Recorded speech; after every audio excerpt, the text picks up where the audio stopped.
Bom dia, meus amados e queridos irmãos e ouvintes. Novamente estamos aqui e eu sempre digo, é muito bom, é gostoso nós estarmos juntos, nós compartilharmos da palavra de Deus e estudarmos a palavra de Deus juntos. Eu creio que vocês tiveram uma boa semana, pelo menos é o que eu sempre penso e desejo para vocês e para todos nós, mesmo diante dos problemas e das dificuldades que nós estamos passando. Vamos continuar crendo em Deus, sabendo que tudo está nas mãos dele. Basta nós confiarmos nele, que ele faz tudo por nós. Vamos orar antes de nós começarmos o nosso estudo? Pai, eu quero te agradecer por mais essa oportunidade que nós podemos estar juntos para meditarmos na tua santa palavra. A tua palavra diz que nós devemos de examinar a tua escritura, Senhor. Devemos estar sempre em constante estudo da tua santa palavra, pois isso é agradável ao Senhor e nos ajuda a aprender mais da tua santa palavra. Eu quero te agradecer pela vida de cada irmão, cada irmã, cada pessoa que tem ouvido, tem participado destes estudos. Que o Senhor continue abençoando a vida de cada um, sustentando, Pai, dando força para cada um vencer as lutas, vencer as dificuldades que cada dia, Senhor, apresentam em nossas vidas. Que o Senhor também, pelo teu Santo Espírito, nos ensine a meditar na tua palavra, aprender e a guardar em nossos corações, Pai. Usa, Senhor, a minha vida, usa, Senhor, tudo que nós temos para que possamos aprender a tua palavra e juntos, Deus, crescermos na graça e no conhecimento de nosso Senhor e Salvador Jesus Cristo. Fica conosco neste momento e no decorrer desta próxima semana. Em nome de Jesus, amém. Muito bem, vocês já me conhecem, eu sou a Tereza Braz, eu sou membro da Igreja Batista em Braz Cubas, sou professora da classe Boas Novas e nós estamos estudando os Evangelhos, estamos já terminando o Evangelho de João. E então hoje nós vamos continuar o nosso estudo. Nós já falamos sobre o ministério de Jesus, né?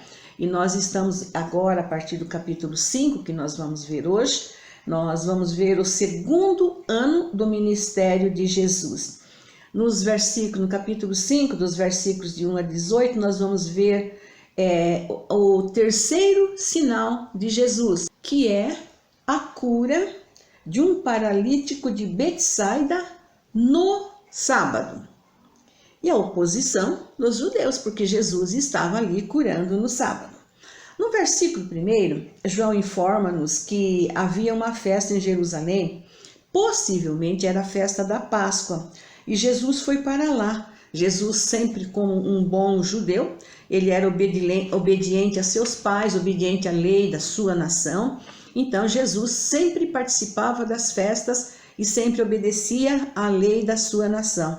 Em especial, a Bíblia nos informa que Jesus obedecia a Deus, o seu Pai. E nós temos Jesus como nosso exemplo, podemos também obedecer a Deus, o nosso Pai. Ali havia um tanque ali em Betesda. E Betesda significa casa de misericórdia. Esse tanque ficava próximo às portas das ovelhas.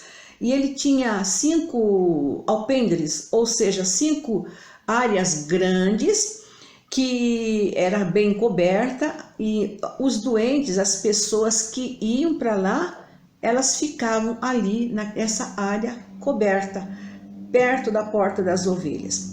Esse tanque era um tanque assim muito famoso por causa de grandes milagres que aconteciam ali.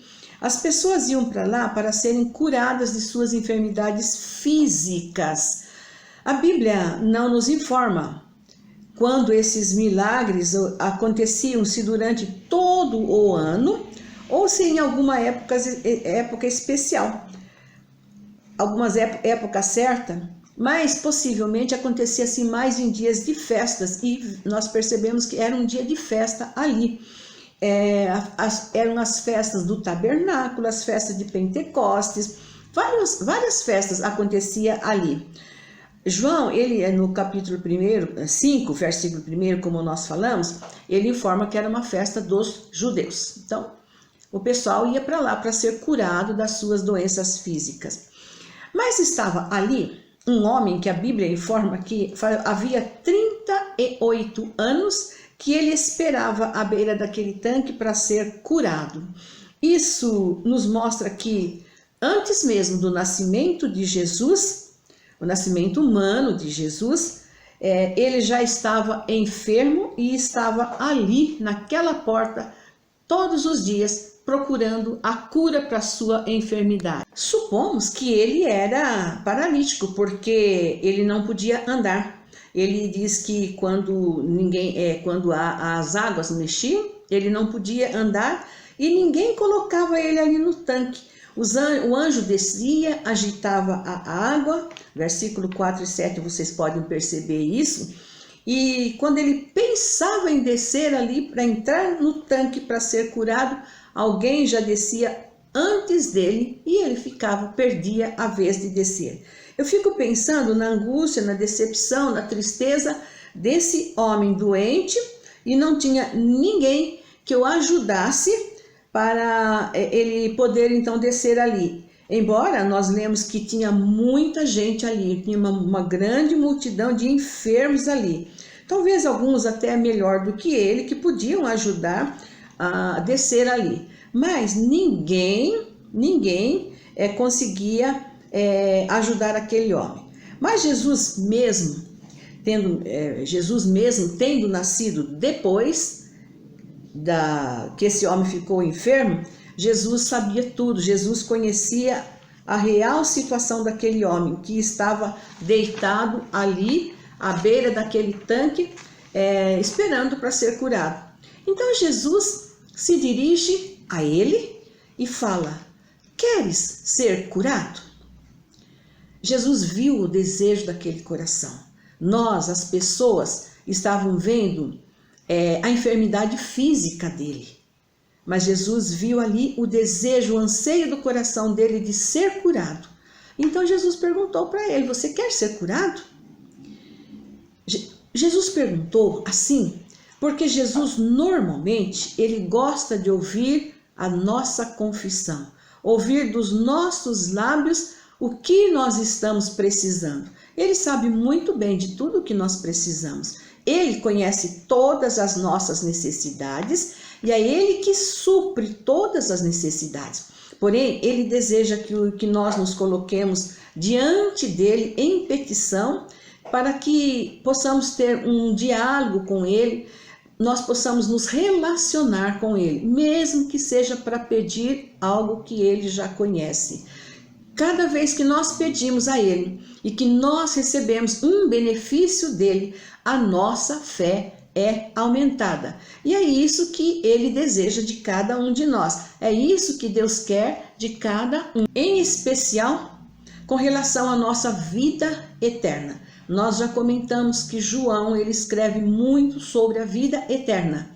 E aqui, então, nós percebemos mais uma vez que Jesus queria curar aquele homem, que Jesus queria conceder vida eterna para aquele homem. E nós sabemos que o homem, nós precisamos de Jesus para obter a vida eterna, porque ele é o único caminho, nós sabemos disso. Mas ele quer que o homem reconheça que é pecador, que o homem confesse seus pecados, reconhecendo que precisa de Jesus, precisa do perdão de Jesus para os seus pecados. Então, Jesus também ordenou para aquele homem: levanta-te, toma o teu leito. O homem possivelmente era um tipo de colchonete que o homem andava. Andava não, parece que ele não podia andar conforme nós percebemos na palavra de Deus. Mas ele estava sempre ali deitado, sempre com aquele colchonete ao seu lado. Jesus fala para ele: levanta-te, toma o teu leito e sai. E imediatamente aquele homem ficou curado. Ele tomou o leito e começou a andar. Que momento, acredito, maravilhoso para aquele homem.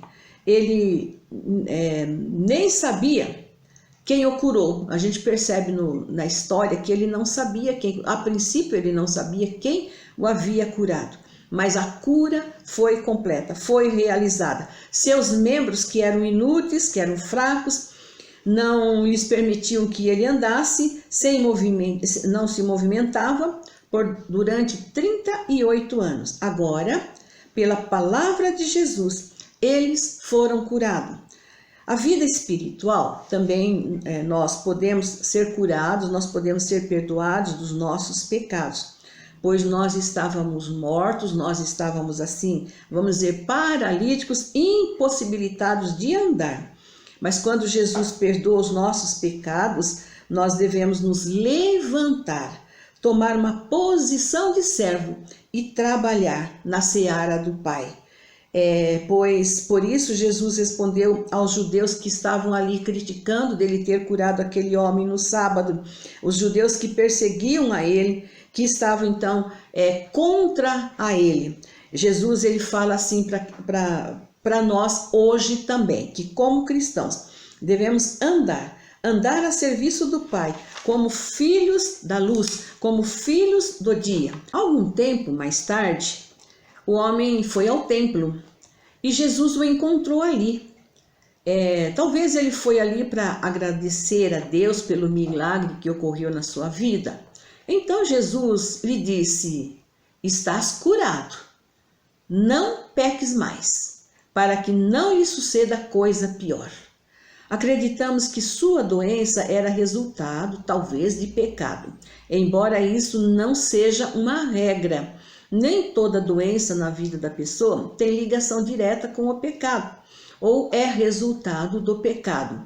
Mas isso que Jesus disse a ele, não peques mais, para expressar aquele homem e a nós também, que esse é o padrão de Deus para os seus filhos, evitar o pecado o máximo possível, pois o pecado nos afasta de Deus. Devemos evitar pecar contra a graça maravilhosa de Deus, contra esse amor maravilhoso que Deus tem por nós.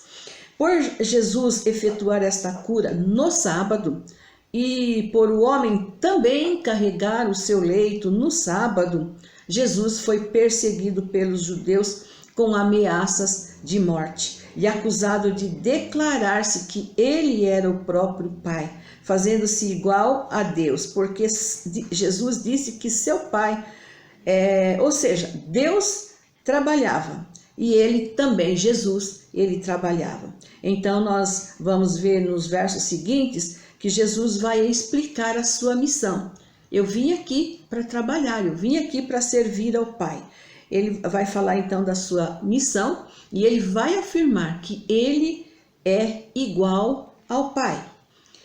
E aí aqui nós vamos ter nos próximos versículos, do capítulo 5, de 19 até 47, e também já indo lá para o capítulo 8, 12, quando Jesus também vai explicar a sua missão, nós temos o terceiro sermão de Jesus.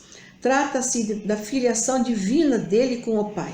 Jesus estava tão intimamente ligado com o Pai que ele não agia independente do Pai. Ele não declara que não possuía poder para fazer algo por si próprio, mas ele declara que ele podia fazer as mesmas coisas que o Pai fazia. Nesses versículos, nós vemos que Jesus ele fala aos judeus que ele é Deus. Viram que Jesus curou o filho do oficial lá do rei.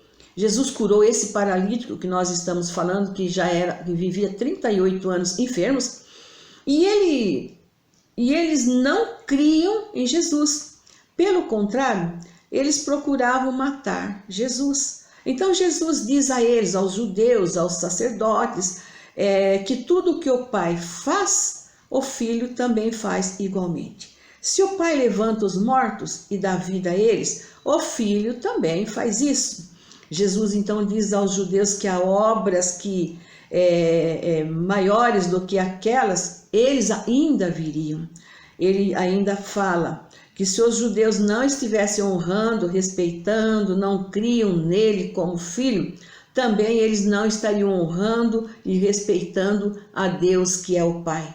Então a honra precisava começar pelo filho. Ali, o filho ali presente, sendo o homem Deus encarnado ali. Então os judeus, a população, o povo precisava honrar o filho para demonstrar que estava honrando ao Pai. Mais uma vez aqui Jesus mostra então a sua igualdade ao Pai. E nós percebemos então que Jesus Cristo é o Deus manifesto em carne, que veio a este mundo, veio à terra. E no versículo 24, João mais uma vez escreve as palavras de Jesus, informando-nos então como receber a vida espiritual e fugir do julgamento futuro. Por exemplo, vamos ver um detalhe aqui, né? João, ele escreve assim: em verdade vos digo. Essa repetição, vocês podem depois ler o texto aí, vocês vão ver que várias vezes João fala assim: em verdade vos digo, vos falo. Jesus falando e João então ali escrevendo. Aqui, a primeira vez, nós vamos ver que essa repetição, ela vai nos chamar a atenção para aquilo que Jesus, coisas que Jesus queria falar para o povo naquela época e que ele quer falar para nós também nessa época que nós estamos vivendo, que ele é o Filho de Deus e ele era o próprio Deus ali falando pessoalmente com a multidão. A segunda vez ele fala assim: quem ouve a minha palavra, ou seja, ouvir a palavra implica em escutá-la, pois ouvir, muitas vezes a gente ouve, mas não escuta, a gente ouve, mas não entende. Então, por isso que Jesus fala assim: em verdade vos digo que quem ouve a minha palavra e crê na minha palavra e obedece a minha palavra, realmente são filhos de Deus. Muitas pessoas, a maioria das pessoas, eles ouvem a palavra de Deus, leem a Bíblia em casa, nos templos, ouvem os sermões pelos meios. Hoje nós temos muitos meios de comunicação, mas infelizmente ele não pratica, ele não escuta, ele não vive aquilo que ele ouve. Então ele não crê, ele não aceita Jesus, não recebe Jesus como único e suficiente Salvador de suas vidas. Muitas vezes as pessoas ignoram Jesus, aquilo que Jesus fez por elas. Em terceiro lugar, quem ouve a minha palavra, na verdade vos digo, quem ouve a minha palavra e crê naquele que me enviou. Sim, ouvir e crer. Mas todo mundo declara que crê em Deus. Mas crer em Deus simplesmente não significa que a pessoa é filha ou seu filho, que ela está crendo na vida eterna. Nós precisamos então crer em Deus e crer que Ele, através do seu Filho, Ele pode nos garantir a vida eterna. Talvez você vai ficar assim até assustado com o que eu vou falar. Mas Tiago, ele escreve assim: crês tu que existe um só Deus? Fazes bem. Ótimo. Os demônios também creem e estremecem. Sim, Satanás crê que existe Deus, que tem Deus, mas ele crê e estremece. Tiago estava escrevendo sobre uma fé viva e eficaz. E também a fé morta, a fé estéril, que não é produtiva. Não basta crer na existência de Deus, crer e conhecer a sua história. Isso é importante, sim, não vou dizer que não é importante, mas não é suficiente para garantir a vida eterna, como falamos. O diabo também, os demônios também, eles creem que Deus existe, mas eles não se sujeitam a Deus, eles não obedecem a Deus, eles não fazem as obras de Deus.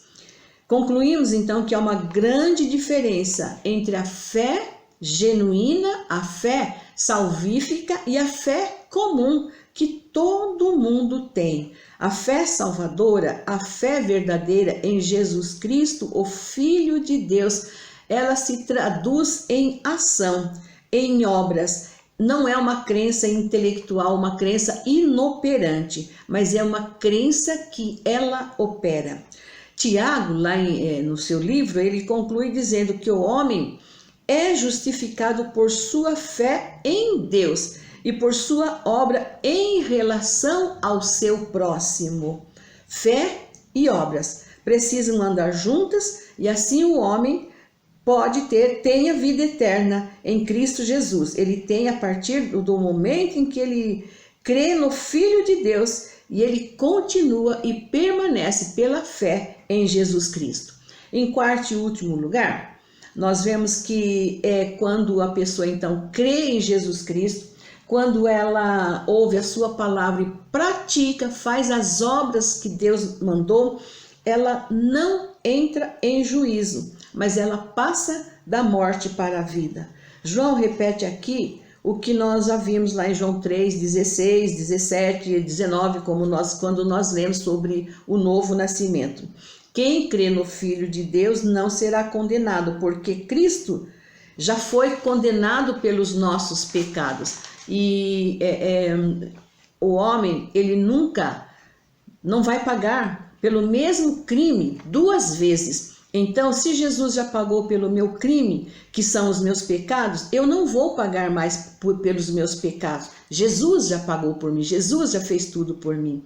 Mais maravilhoso ainda é ter a certeza de que quando realmente cremos em Deus, nós passamos da morte física para a vida espiritual. Ou seja, antes de nós nos convertermos, nós estávamos mortos nos nossos pecados e delitos, pois o pecado nos mata, o pecado nos separa de Deus. Nós não tínhamos comunhão com Deus, nosso relacionamento com Ele estava quebrado. Mas pela fé no Filho de Deus, Ele restaurou a nossa comunhão e o nosso relacionamento com Deus. Nós podemos concluir que vale a pena nós ouvirmos a palavra de Deus e verdadeiramente crer nela, crer em Deus. Nos versos seguintes, de 25 a 30, Jesus vai falar sobre sua vinda no desenrolar da história da humanidade. No verso 25 ele repete novamente, né? Em verdade vos digo. E aí ele fala aqui como uma expressão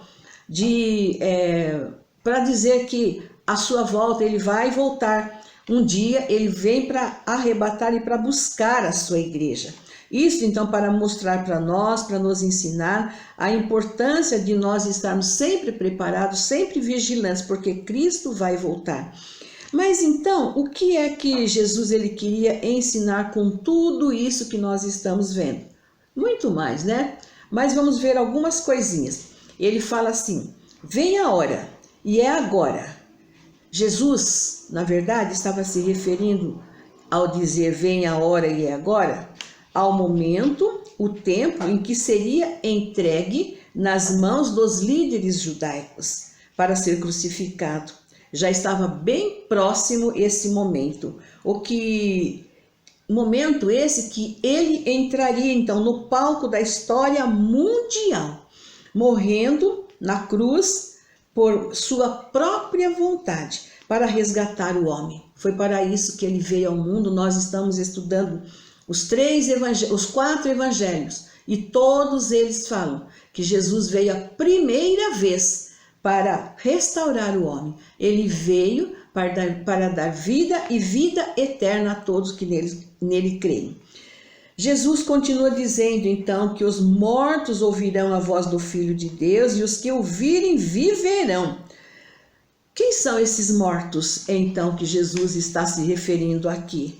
São os mortos espirituais, aqueles que ainda não creram no Filho de Deus, que estão mortos em seus delitos e pecados, aqueles que são filhos da desobediência, que andam e fazem a vontade da carne, ou seja, a sua própria vontade. Mas a partir do momento, da hora em que eles ouvem a voz do Filho de Deus, eles creem no Filho de Deus, eles viverão, pois o Filho tem poder em si mesmo para dar vida a eles. Deus, o Pai e o Filho, eles são ricos em misericórdia, eles são ricos em amor. O amor de Deus é grande, é infinito. Ele pode vivificar os mortos, ele pode ressuscitar os mortos espirituais e colocá-los assentados na região celestial em Cristo Jesus, o seu Filho. Isso é a maior bênção e vitória na vida do homem, pois há uma mudança de posição. O homem estava morto em seus pecados, estava nas trevas, e ao receber Jesus pela fé, o Filho de Deus, ele é liberto dos seus pecados, ele é transformado e imediatamente transportado para o reino do Filho de Deus. No versículo 26 nós vemos que o Pai e o Filho têm vida em si mesmos. Isto nos ensina que eles, a vida deles é eterna, não tiveram princípio e nem fim. Eles são a vida e ao passo que nós, humanos, nós dependemos deles para ter vida física e espiritual. Todos nós estamos aqui fisicamente porque é Deus que nos dá a vida, e espiritualmente também é Ele que nos dá a vida. Nenhum homem pode dizer que tem vida em si mesmo, pois a vida do homem foi dada pelo Pai. Por isso Jesus tem autoridade para julgar seus inimigos, aqueles que o rejeitarem, quando ele voltar. Quando Jesus voltar, aqueles que rejeitarem, então serão julgados por Jesus. Note aqui que nesses versos não se fala de ressurreição de mortos, mas que os mortos ouvirão a voz do Filho de Deus. Agora, os versos 28 e 29, lá mais à frente, Jesus revela então verdades surpreendentes. Ele diz que vem a hora em que todos os que estão no sepulcro, os que estão nos túmulos, ouvirão a voz e sairão. Os que tiverem feito o bem para a ressurreição da vida, e os que tiverem praticado o mal para a ressurreição do juízo. Veja que Jesus diz que todas as pessoas numa determinada época no futuro ouvirão a voz do Filho de Deus e ressuscitarão. E aí o segundo grupo, os que praticarem o mal, entrarão em juízo, não por praticarem o mal, mas porque não depositaram sua fé e confiança no Senhor Jesus Cristo. Suas vidas têm sido, ou então foi, mal ou má aos olhos de Deus. Infelizmente, esse grupo de pessoas, eles serão ressuscitados para serem sentenciados para a perdição eterna. O primeiro grupo que nós falamos, para a vida eterna. Esses daqui para a perdição eterna. E o verso 30, ele fecha o assunto de que Jesus declara então que ele e o Pai são um, ao dizer que dele mesmo ele não poderia fazer coisa alguma, pois ele procurava fazer a vontade do Pai, ou seja, a sua vontade era a vontade do Pai, e a vontade do Pai era a vontade do Filho.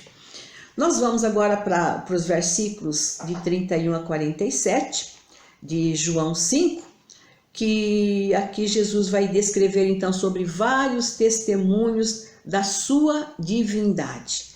No verso 30, por exemplo, que nós acabamos de falar, ele diz que nada ele podia fazer dele mesmo, porque ele estava intimamente ligado com o Pai. Nada ele fazia por sua própria autoridade, tudo que ele fazia era junto com o Pai. Jesus, ele não era teimoso ao Pai. Eu fico pensando, às vezes nós somos teimosos para com Deus, né? Mas Jesus, ele não era teimoso para com o Pai. Nós vemos que às vezes os filhos desobedecem, são teimosos para o Pai. Jesus não. A impossibilidade, vamos assim dizer, Jesus ele não pode então agir sozinho, ele não podia agir separado do Pai por causa do seu caráter e por causa da sua moral. Por isso ele agia junto com o Pai. O Pai é perfeito, o Pai não erra. O Filho também é perfeito e também não erra. Com relação ao testemunho, Jesus declara que se ele mesmo falasse do testemunho dele, era necessário que outras pessoas, aquelas as quais Jesus curou, que elas testemunhassem de Jesus. Veja o versículo 34, por exemplo. Por que Jesus achava necessário que outras pessoas testemunhassem dele? Ele diz assim: eu não recebo testemunho de homens, mas digo isto para que sejais salvos. Então Jesus queria que as pessoas testemunhassem daquilo que ele fez na sua vida, para que outras pessoas fossem salvas. E é isso que Jesus deseja de cada cristão, que aquela experiência que você teve no dia em que você converteu, você possa estar transmitindo a outras pessoas, para que outras pessoas sejam salvas. Era esse o objetivo de Jesus. Jesus estava então ali ensinando e falando sobre o seu testemunho com os judeus, e ele estava tentando mostrar que a vida dele foi real. Ele estava se expondo perante os judeus que ele era o Messias, que ele veio como Messias, e outras pessoas estavam testemunhando que ele era o Messias. Vemos que Jesus, ele carinhosamente, ele expõe a verdade ao seu povo, aos israelitas, como nós sempre estamos vendo desde o estudo lá de Mateus, Marcos, Lucas e aqui em João. O povo judeu sempre rejeitou Jesus.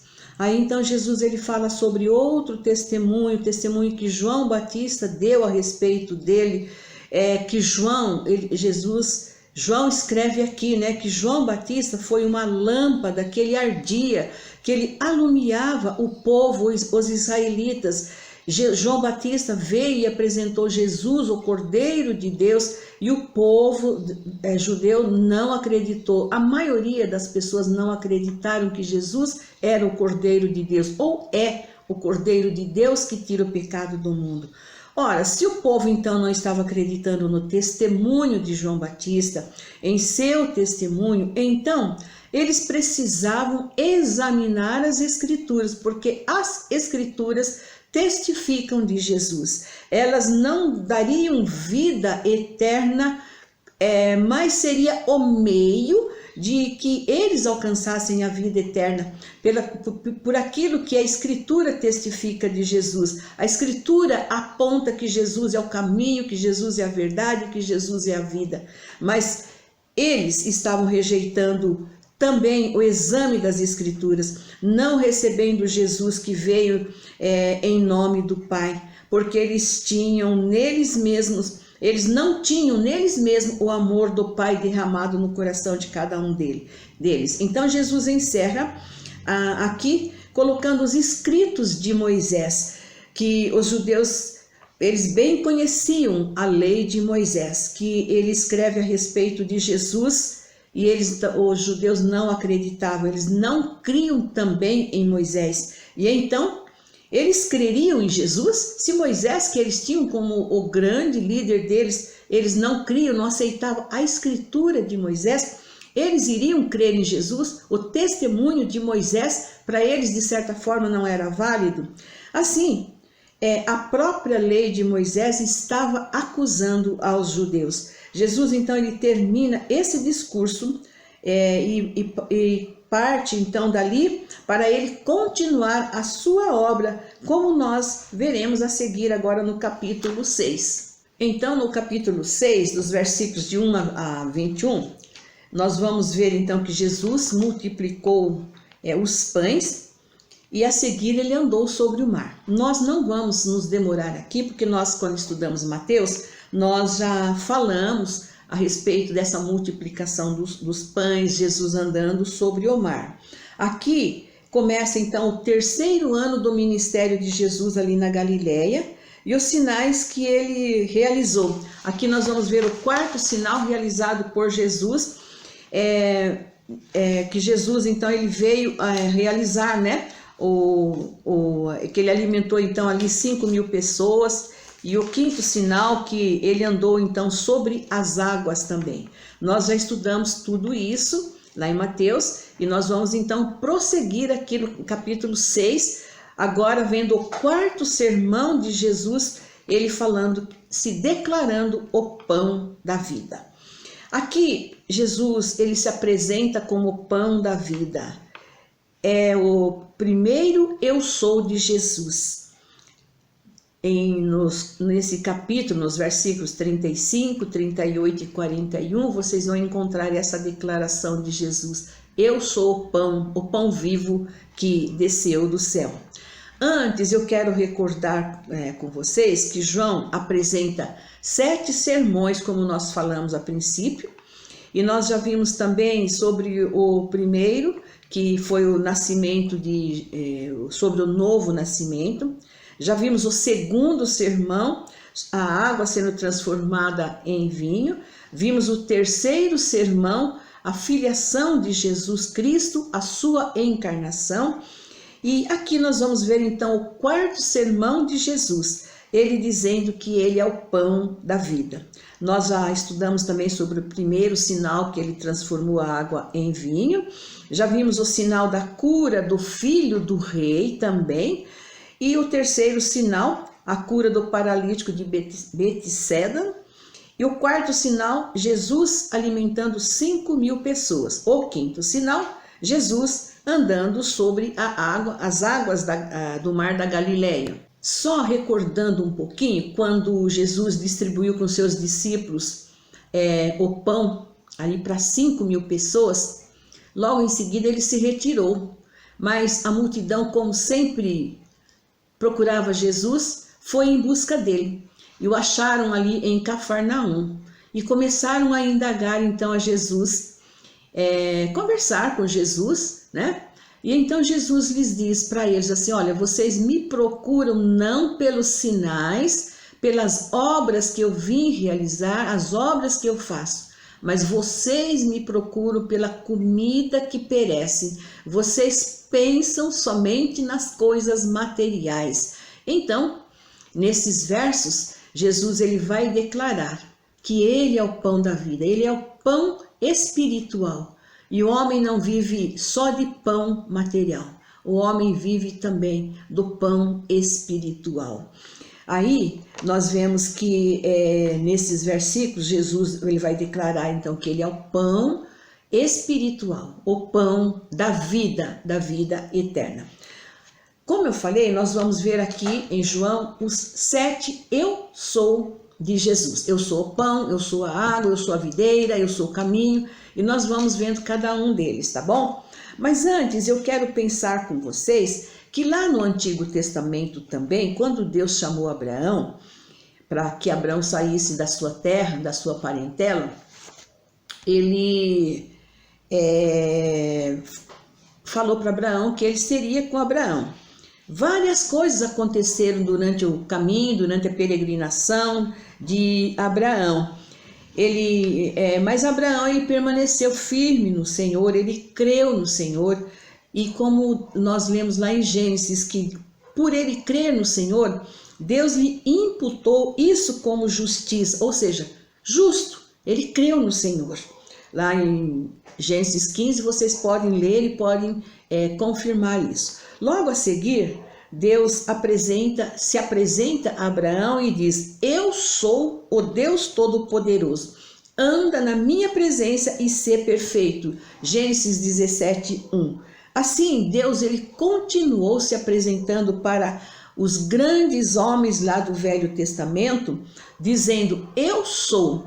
Se nós formos ver com Moisés, por exemplo, ele fala assim, eu sou o que sou, eu sou me enviou a vós, eu sou o Deus de vossos pais. Agora então, já vimos que lá no Velho Testamento, Deus sempre se apresentou dizendo, eu sou Deus, eu sou o Deus poderoso. Aqui no Novo Testamento, Jesus veio para implantar a sua igreja, para resgatar os perdidos, como nós sempre temos dito. Eu fico pensando assim, gostaria que você também pensasse, meditasse, estudasse a palavra de Deus, que às vezes você pensa o Deus Pai, o Deus Filho e o Deus Espírito Santo. Os três, como nós já vimos aqui, não trabalhavam e não trabalham independente um do outro. Porém, cada um tem o seu tempo de ação. Deus, o Pai, o Criador de tudo, o sustentador de tudo, como nós também já vimos. Ele teve o seu tempo lá de criar todas as coisas, de sustentar todas as coisas. Jesus veio e no seu tempo ele veio para se apresentar como o Cordeiro de Deus, o pão da vida, a luz do mundo, e ele veio então para resgatar as pessoas. Aí então, o Espírito Santo veio também para convencer o homem do pecado, da justiça e do juízo. O Espírito Santo veio e está conosco para nos abençoar, para nos levar a Jesus, para interceder por nós. Então Jesus, ele tem o seu propósito de se apresentar, ele próprio se apresentando como eu sou.